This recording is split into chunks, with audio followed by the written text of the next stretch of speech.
Podcast.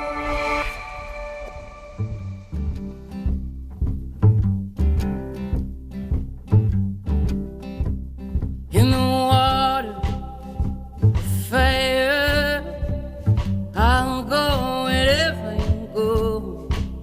In the valley, in the canyons, I'll go wherever you go. Hey, love, I'm ready now. Can't you see this riot inside of my veins? Hey, love, I'm overcome by desire. How must I wait? In the water, the fire, I'll go wherever you go. In the valley, in the canyons, I'll go wherever you go.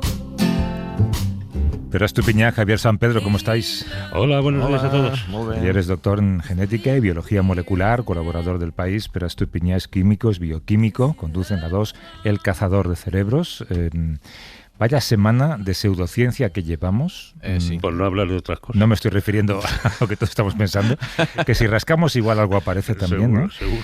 Es que tengo aquí una lista de cosas que han pasado. Orlando Bloom, por ejemplo, el actor, haciéndose una limpieza de sangre para eliminar microplásticos. Sí, una especie de diálisis, una plasmaféresis. Es una chorrada. No hay ninguna una chorrada que vale más de 10.000 euros. 11.000 euros, seguro, sí.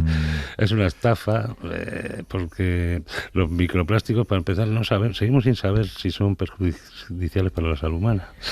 Pero aparte de eso es que una diálisis, o sea, que la plasmaféresis, que te sacan el plasma sanguíneo, te dejan tus células, y entonces el plasma lo limpian de todo lo que hay ahí y te las vuelven a meter con tus células, ¿no? Yo me hice 20 hace 3 años. ¿Cuándo te pasó lo que te pasó? Sí, por un problema de riñón, ¿no? Y claro, si los microplásticos hacen algún daño, no es porque vayan circulando por la sangre, sino porque se acumulan en el hígado, el riñón, el cerebro, y eso no lo afecta esta no, si te haces esto no te limpia. No te limpia el cerebro. O sea, si se pudiera limpiar el cerebro por 10.000 euros, yo se lo pagaba, me lo pagaba a mí mismo y se lo pagaba gratis a algunos. Por supuesto. Aquí en Madrid, una mujer ha terminado hospitalizada por purificarse, entre comillas, usando un enema de una cosa que en inglés las siglas son MMS, solución mineral milagrosa. Es un producto parecido a la lejía. Sí, clorito sódico, o sea, lejía. Y que, perdón, algunos curanderos recomiendan y se compra por 300 euros en internet. Sí. El clorito sódico, el MMS, se ha puesto muy de moda. De hecho, aquí en España hay algunos que... Además tiene el truco de siempre que sirve para todo. O sea, los defensores, hay en Cataluña hay un tal Pamies y un grupo de gente que lo defienden y tal, y dice que cura el autismo, cura el cáncer, todo. O sea, dices, como si el autismo y el cáncer tuvieran un origen común, ¿sabes? Porque es milagroso. Pero es claro, y cura para todo. También había ese cantante, ¿cómo se llama ese cantante que parece que tenga un poco de problemas cerebrales, así alto? Dame más datos. Que era un poco negacionista. Miguel, ¿cómo se llama? Miguel? Sí. El otro día me crucé con él. Sí. Pues ese también es defensor de estas sustancias, que lo desacreditan absolutamente. Bueno, es engañar a gente que está un poco desesperada, que no tiene formación científica. No es que sean ignorantes, pero si tú no sabes un poco cómo funcionan estas cosas, pues te puedes... Pero mira, yo puedo entenderlo desde la desesperación. Claro. De hecho, por ejemplo, a Steve Jobs se le ha criticado mucho porque un tío con una mente tan clarividente, sabes que se dice que murió de un cáncer que debía haberse tratado mejor, porque primero escogió utilizar métodos alternativos y luego era un cáncer de páncreas. En la desesperación que tú acudas a algo lo puedo entender, pero como premisa vital, claro. Yo no quiero quimioterapia. Yo voy a probar una solución mineral milagrosa que esto. Y de hecho, o sea, la semana pasada, aquí viene la parte más seria, o sea, en un congreso, en el mayor congreso de oncología de Estados Unidos, pues se sacó una especie de manifiesto diciendo que ahora con las redes sociales, con TikTok y todo eso, llegan pacientes más tarde de lo que deberían. Es decir, que siempre ha ocurrido esto, que hay gente que pues cree en cosas más naturales o más alternativas o como sea, pero que ahora está incrementando porque llegan más mensajes. Bueno, y porque circulan. Tú nos hablaste esta semana de este hombre que en redes asegura que beber agua de mar en ayunas lo cura todo. La semana pasada, en la conferencia sobre cáncer más importante del mundo, que se celebra en Chicago, los oncólogos decían que estaban preocupados porque cada vez más pacientes rechazan tratamientos probados convencionales, médicos, en favor de consejos de curanderos como enemas de café, dietas de zumos. Pero mira, no hay mucho que se pueda hacer contra esta... Esa es la cuestión. ¿Qué se puede hacer, no? Porque que hay un problema es evidente. Pero yo, después de darle muchas vueltas, no sé qué podemos hacer. Pues algunas, lo de el MMS, o sea, la lejía esa de 300 euros, es una estafa. No hay otra manera de llamarlo. Debería perseguirse, ¿no? A quien está vendiendo eso, engañando a la gente. Pero claro, ¿quién es ese tipo? ¿En qué país vive? Te manda un paquete, te manda un botecito de lejía y te cobra 300 euros. Sí. ¿Y cómo se lucha contra eso? Pero si alguien se puede creer que Brad Pitt está enamorado de ella, pues mucha gente se puede creer que un enema de este tipo puede funcionar. Yo lo del agua de mar, que me llegó por TikTok, los tuve que ver 3 o 4 veces. Digo, ¿cómo puede ser un tipo que le estaban haciendo una especie de entrevista diciendo que el agua de mar lo cura todo? Es que decía literalmente, es que lo cura todo. Y tengo un montón de casos que lo demuestran. Y dices, ¿cómo puede ser? Que además, quien lo entrevistaba era una especie de cardiólogo. Un tipo que debe tener su canal de TikTok, cardiólogo majo, simpático, y con sus seguidores. Y dice, y tiene ese crédito de al ser cardiólogo, parece que y posiblemente, igual se lo matizó, pero el creador, el editor de contenido de TikTok dice, ese fragmento será el viral.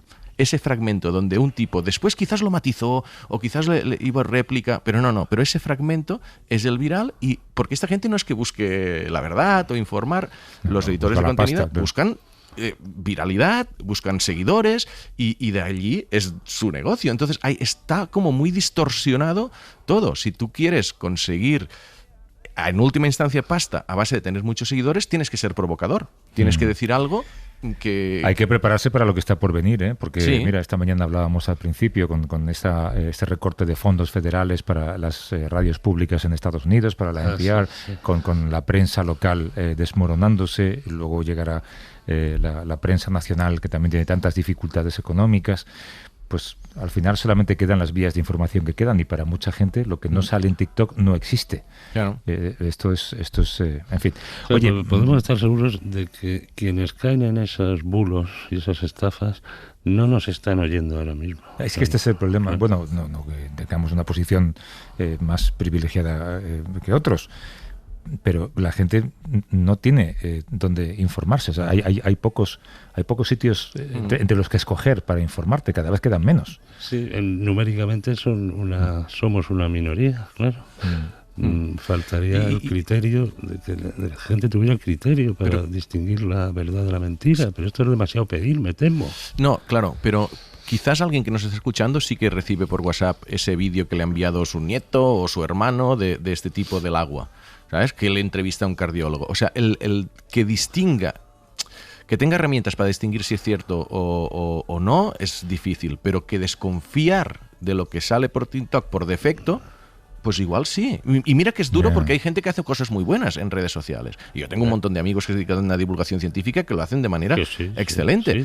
Pero claro, te toca desconfiar. Si yo te digo a ti, Javier, un día aquí en la radio que el agua pues no, me echas. O sea, eso se dices, pero... 638-855-349, tenemos un número de teléfono, si alguien, tenemos unos minutos al final, lo intentamos, si alguien quiere llamar para buscar la opinión de Pera o de Javier sobre cualquier asunto que tenga que ver con ciencia FETEN, digamos, no de la otra. Es un número de WhatsApp, un mensaje o una nota de audio incluso, 638-855-349. Vamos a hablar de algo de lo que no habíamos hablado nunca, y de hecho esto ocurre por algo que no suele pasar, y es que nos llegó un libro cuya portada era espectacular. Este tipo de libros que antes de abrirlo dices, no me puedo creer lo que estoy viendo en esta fotografía. Fingir ser alguien que no eres no es una estrategia inventada por la política moderna, hemos visto esta semana, tampoco inventada por el Homo sapiens. La historia de la evolución está plagada de engaños y probablemente sobreviven mejor los más mentirosos, cosa que esta semana hemos comprobado, aunque al final se le pilla antes, ¿cómo suele el refrán? A un cojo que... a un mentiroso que a un cojo, ¿no? Yo no sé si el insecto palo, Javier, es una de tus especies favoritas, sí, pero... Sí. Vamos, no solo... habla el experto en moscas. Venga, bueno, porque eres experto en moscas. Pero las moscas son aburridísimas en este sentido del que vamos a hablar, porque una mosca, lo más parecido a otra mosca que hay, aunque lleven separadas 50 millones de años de evolución, o sea, su forma no cambia. Siempre cambian otras cosas, ¿no? Por ejemplo, si se tienen que adaptar a vivir en insecticidas, empiezan a duplicar genes que procesan tóxicos. O sea, que responden genéticamente, pero no en la forma, ¿no? Pero el insecto palo, no solo el insecto palo, los caballitos de mar, las mariposas, sobre todo algunos géneros como el Iconius, que son comunes en América, tienen una habilidad para mimetizarse, o sea, para imitar a otra especie o a una piedra sobre la que están posados, que a mí realmente me deja completamente asombrado, y además es un completo misterio desde el punto de vista científico, porque no sabemos cómo se hace eso. O sea, hablabas de la portada del libro, ¿no? Creo recordar que es una mariposa. Sí. Que parece una hoja. Una hoja, ¿no? Una hoja otoñal, ¿no? Claro, es asombroso, pero en segunda lectura es ¿cómo se hace eso? O sea, no tengo ni... ¿Tú te imaginas que tuvieras ese superpoder, que de repente te puedes parecer a Jimena Los Santos o a quien tú elijas? Claro, sí. Esto sería como este de Misión Imposible, Tom Cruise, Es ¿no? verdad que se pone la cabeza. Diana Comte es bióloga y es divulgadora, profesora en un instituto de secundaria. Acaba de publicar el libro Mimetismo en la editorial Almuzara. ¿Qué tal, Diana? ¿Cómo estás? Hola, buenos días, muy bien. Descríbenos tú la foto y explícanos qué ha pasado en esa fotografía. Bueno, pues efectivamente es un fenómeno bastante desconocido. Me incluyo, pero vamos, los científicos están investigando sobre todo el componente genético de ese cambio posible, pero falta mucho por estudiar, afortunadamente. Entonces, no se sabe cómo, pero efectivamente mariposas como la de la portada, pues imitan hojas que son secas, poco apetecibles, porque no es lo mismo una hoja verde que una hoja seca a la hora de ser comida, por ejemplo. Pero eso también lo encontramos con fásmidos, que son el insecto palo, pero también el insecto hoja, que incluso llegan a tener mariposas o el insecto hoja como trozos mordidos, trozos secos, o sea, hojas estropeadas realmente, que son menos apetecibles todavía para comer. Entonces, objetivo cumplido. Me parezco a esto, no me comen, puedo transmitir los genes y así puedo sobrevivir como especie. Esto que comentaban ellos al principio, que también es una metáfora política, ¿tú crees que es verdad? El que mejor engaña, el que es más capaz de mentir, más sobrevive. En la naturaleza sí, en la vida real pues depende. Pero en la naturaleza sí. En la naturaleza sí, claro, porque es eso, pocos animales van a querer comer una hoja seca, algo que parezca un excremento, sobre todo si es pequeño, porque si fuese un excremento grande, pues ahí estarían los escarabajos peloteros, por ejemplo, pero un excremento de un ave, aparentemente, ¿quién se come eso? ¿Y qué bicho? Venenoso, ¿no? Efectivamente, un animal que pueda ser venenoso, que pueda ser peligroso, o no venenoso, pero que sepa mal. Hay muchos animales que saben mal, y plantas que producen sustancias para saber mal, entonces nadie va a querer eso. A las coles de Bruselas. Pero ¿qué dices? En cuanto a mecanismo, me acuerdo hace mucho tiempo en Estados Unidos que visité un laboratorio que tenía sepias. Sepias que las ponían como una especie de como tablero de ajedrez, sí, con con espacios más oscuros y más blancos, y su superficie también tenía estos patrones. Sí. Entonces investigaban cómo pasaba y decían que tenían como una especie de células en la parte de abajo que recibían un poco ese color o ese tono. Pero espera, ¿y se ponían las sepias en los cuadrados blancos? Tenían un cuadrado y entonces ponían las sepias allí y imitaban los patrones. imitaban los patrones Ah, que sí. tenían debajo. Sí, sí. Eso lo han hecho, sí, los cefalópodos, los pulpos, sepias, calamares, imitan no solamente los patrones de color, sino la textura también. Si la zona donde están es rugosa, como que se arrugara la piel. Si es más lisa, se queda más lisa. Pero ahí, por ejemplo, en el caso del mimetismo, en concreto, hay un paso más allá, que es imitar algo concreto, que es, por ejemplo, el caso del pulpo mimético, que se conoce desde los años 90, y no imita solamente texturas, es que imita un lenguado o algo parecido, lo que decías antes de una piedra, por ejemplo. Entonces se ven como de repente una piedra rodando. Pero algunos como se ponen piedras de verdad encima, También, ¿no? Encima sí. del cuerpo, ¿no? Y el pulpo del coco, que coge cocos o, bueno, a veces latas o lo que pilla, porque los seres humanos estamos ahí para esto, y entonces se hace como casitas, entonces se mete dentro y abre con los tentáculos, abre y cierra como quien abre una ventana o una puerta. Lo que pasa es que eso ya sería más una estrategia más de camuflaje, Más utilizando arquitectónica objetos. también, claro. Efectivamente. Sí, pero hay muchos, sí, efectivamente, que cogen objetos y los ponen encima. Sí, pero, y por ejemplo, una oruga, ¿cómo se puede hacer pasar por una serpiente? Que tú lo cuentas. Pues, claro, el cómo no se sabe, pero el caso es que tienen unos ocelos, que son las manchas que parecen ojos en el extremo posterior, porque, claro, es mucho mejor para un animal, sobre todo si es alargado, que le pique, que le muerda un animal, sobre todo suelen ser aves, en la parte posterior que no en la cabeza. Claro, es por lógica. Tampoco tiene mucha gracia. Pero... Bueno, pero sí hay que elegir. Entonces, esas manchas parecen ojos. Cuando creen que puede haber un atacante, lo que hacen es poner una postura parecida, como sería una serpiente, y aunque no son de tamaño muy grande, normalmente los depredadores son, por ejemplo, pajaritos pequeños. Entonces, frente a lo que podría ser una pequeña serpiente, con los gestos, los ojos y todo, porque algunas tienen incluso prolongaciones que parecen la lengua bífida, incluso de la serpiente. Entonces el pajarito antes recula, se va para atrás y dice yo me voy y ya cojo otra cosa, si eso. Que aquí hay peligro, ¿no? Una oruga no puede ser muy grande tampoco, ¿no? Bueno, hay orugas que para nosotros son pequeñas, pero para un pajarito del tamaño a lo mejor de un gorrión, aunque no Sí. sean gorriones los depredadores. Y más allá de la vista, hay mimetismo de olores, de sonidos, Sí. o sea, que afecta a otros sentidos. Sí, esta está menos estudiado porque es más complicado, pero de sonidos hay bastantes.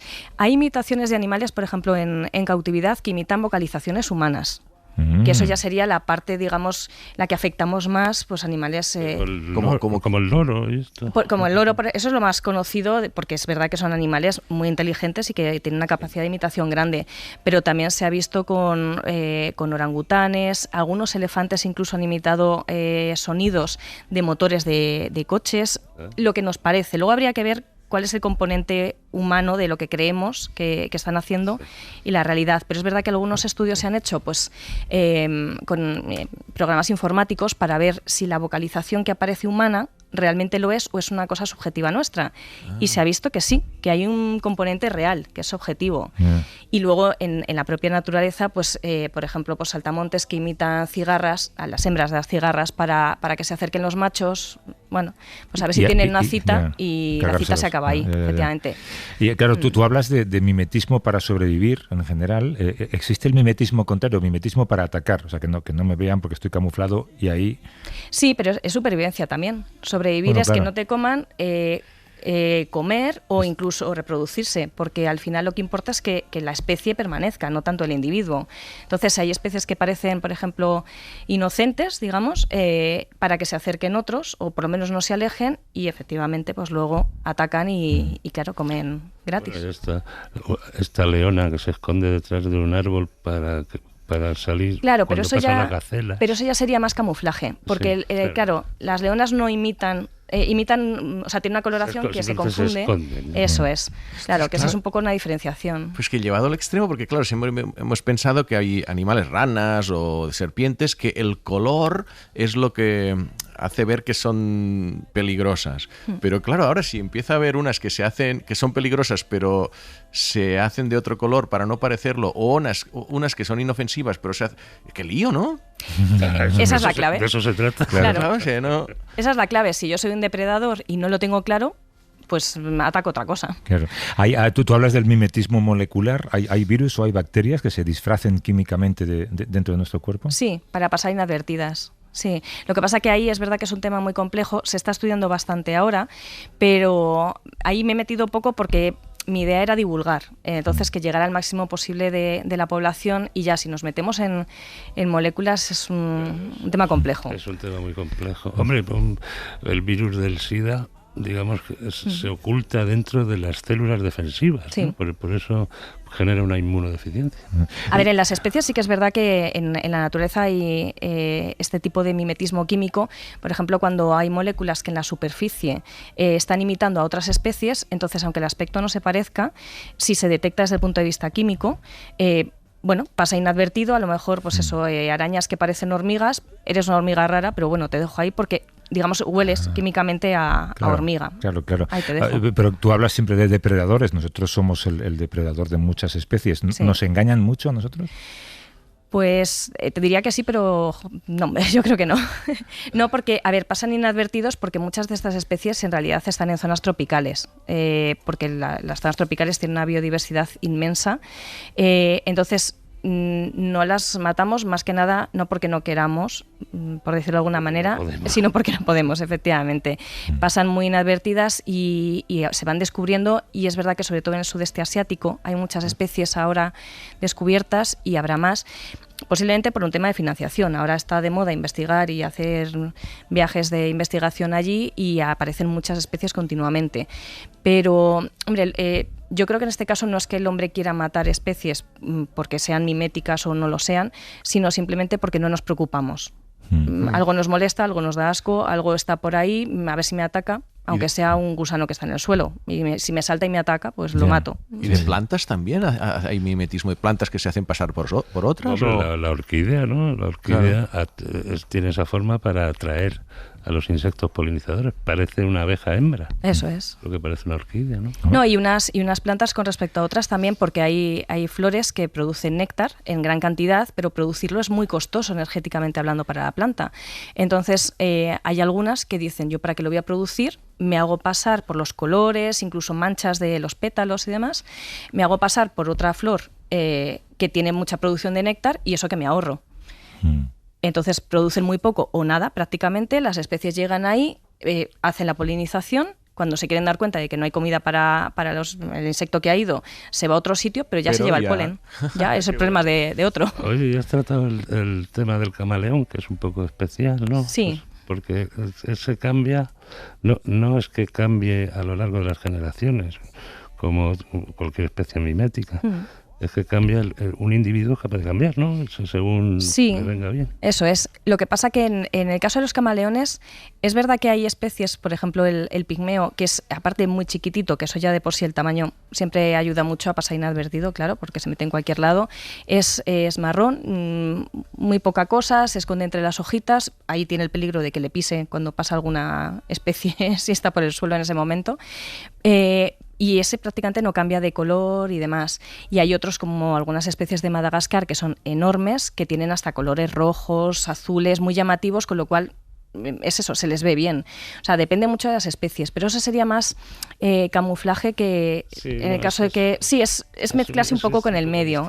Sí, aunque lo asociamos muchas veces con el mimetismo o con el camuflaje, hay algunos que de hecho es que se les ve perfectamente, porque lo que pretenden es eso, es mírame, soy grande o soy llamativo. Si se enfadan, encima cambian de color. En fin, ya cuando se enfadan a lo mejor entre dos machos y tal. Eso pasa también en los humanos, ¿no? Efectivamente. Se ponen rojos. Sí, que, claro, habrá científicos investigando cómo se activan estos disfraces genéticos. Sí. Y esto es genética ficción, supongo, pero bueno, ya que está aquí Javier, en algún momento se puede pensar en una modificación genética que te permita de repente, pues yo qué sé, cambiar el pigmento de tu piel. Bueno, sí, absolutamente. De hecho, los distintos colores que tenemos los humanos son muy recientes evolutivamente, tienen unos 50.000 años. Porque antes estábamos todos en África y éramos todos del color café con leche de los bosquimanos. Y es a partir de la salida de África y nuestra migración por todo el planeta... ¿50.000 años? Unos 50.000 años, sí. Que, o sea, suecos... rubios y de piel clara no había hace 100.000 años. No, estábamos todos en África por entonces. Claro. Y sí, todos esos cambios de pigmentación son muy importantes según la radiación solar, sea la radiación solar donde tú vives, ¿no? Porque hay el problema del cáncer de piel si tienes la piel clara y vives en una zona de alta radiación, y el problema de falta de vitamina D si vives en una zona con muy poca radiación solar y tienes una piel oscura, ¿no? Son adaptaciones al clima. Si se os ocurren, yo qué sé, pues cosas que podrían beneficiar a la humanidad del estudio de este tipo de animales. Pues, a ver, posiblemente se utilizarían mal. Porque conociendo los antecedentes que tenemos como especie, se usarían de forma negativa. O algo. Sí, yo creo que sí. Un dron camuflado de... Claro. Algo así. Bueno, fingen, por lo que has contado, entiendo que fingen más y mejor las especies débiles que las especies fuertes, ¿no? Depende, porque algunas fuertes quieren parecer débiles. Entonces, es una forma de acercarse. Yo, si soy un depredador importante que de por sí ya impongo, es más fácil que huyan. Entonces, si paso por una especie, pues bueno, que no tengo nada en particular... Es una serpiente haciéndose pasar por oruga. O sea, eso me parece una mala fe, es verdad. Bueno, oye, ¿qué tal tus alumnos en el examen? Ahí van. ¿Ahí van qué? ¿Cuál es tu, no sé... ¿Tienes buenas vibraciones o no? Mira, homenaje a Brian Wilson, pobrecillo. Ese estaba como una chota. No, bien. Van bien. Sí, yo siempre digo lo mismo. Al final lo importante yo creo que es inculcar el amor a la naturaleza. O sea, yo siempre hay una pregunta que hago a principio de curso que es ¿a quién le gusta la ciencia? ¿A quién le gusta la biología? ¿Y por qué? Y me importan más los que no les gusta. Y siempre digo lo mismo. Si terminamos el curso, hombre, aprobando, mejor, claro. Pero... quitando un poco ese odio, esa poca gana por la ciencia o la biología, objetivo cumplido. Mira, déjame de hecho saludar, quédate un segundo, a alguien que tiene la misma profesión que tú.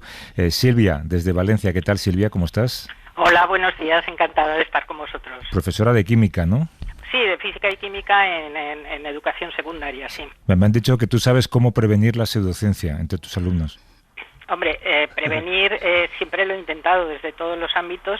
Llevo desde el año 78, que me acabo de jubilar ahora hace un par de meses, 46 años dando clase. O sea que he visto muchas promociones, muchos cambios de legislación, muchos cambios de planes de estudios. Y hay una asignatura que se dio hace unos años y luego la quitaron, que se llamaba Ciencia del Mundo Contemporáneo, y se daba en primero de bachillerato. Muy interesante porque era obligatoria para todos, gente de ciencias, de letras, todos los alumnos. Y ahí se trataban pues temas sobre todo de este tipo, de salud, de la ciencia y todo esto. Yo tenía muchísimo interés en divulgar lo que era científico y lo que no, y meter en los alumnos la mente de lo que son pseudociencias y que no se pueden fiar de lo que les llega a través de medios que no están garantizados y no son científicos. Y yo creo que una de las causas de que haya tantísima gente que se cree todo es la falta de educación y la falta de información veraz, que no creo que les llegue a mucha gente ahora. Y ahora con las redes sociales pues hay ese peligro. Escuche, ¿esa asignatura no existe? ¿Ya? Pues la quitaron de los planes de estudio, solo estuvo 8 años, creo que del 2008 hasta hace 3 o 4 que cambiaron otra vez la ley y la quitaron, y para mí era una asignatura súper válida, de verdad. Es una buena propuesta. Gracias, Silvia, desde Valencia, un abrazo. Vale, a vosotros. Hasta luego. Ciencias del Mundo Contemporáneo.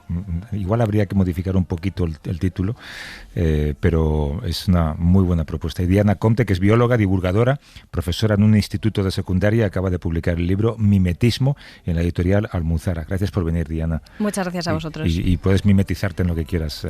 Hasta luego. Gracias. Espera, Javier, adiós. This is the view from the other side. Put down your weapons. Let's be defenseless. Surrender your love, your love, your love. No more secrets, secrets, secrets. Put down your weapons. Let's be defenseless. Put down the guns, the guns, the guns. No more secrets.